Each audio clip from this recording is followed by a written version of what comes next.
My name is David Huxford and my presentation is on the key elements and terminology on the analysis and making of short films. And this can be broken down into four main subjects, starting with the mise-en-scène.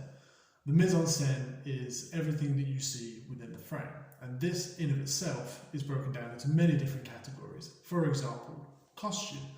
What are the characters wearing? Would it look out of place if a police officer dressed in 2021 would appear in, say, a period drama? If they've just come out of the ocean, are they distressed? Do they look like they've been harmed? Have they been through an ordeal? Lighting, high key and low key lighting.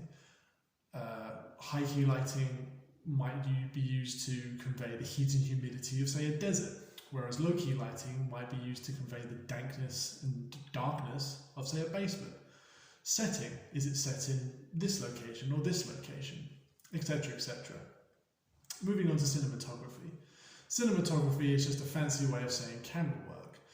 Camera work can be used to convey all types of emotion, location, etc. An example of this might be something as simple as a high angle and low angle shot.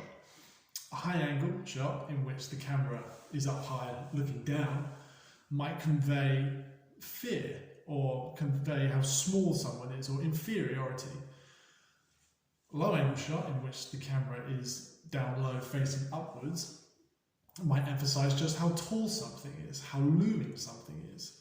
Something maybe even more complicated might be, say, a zoom reverse zoom, where a realization has just been made, or something dramatic has happened and it's a real emphasis on that moment. Moving on next is editing. Editing sequences together after the film and audio have been created can make any form of the media that has been used into any style you want. For example, if you're making an action film and you get to an action sequence, you might want loud audio, fast, intense cuts for the action to be non-stop. Whereas, for example, if you want to convey that a character is sleepy, you might make little to no cuts at all. The audio might be very quiet. You might even add an echo onto whatever audio you hear to really emphasize sleep deprivation. And the final aspect is sound. Two main types of sound, diegetic and non-diegetic. Diegetic being sound that you would hear or expect to hear based on what you're looking at.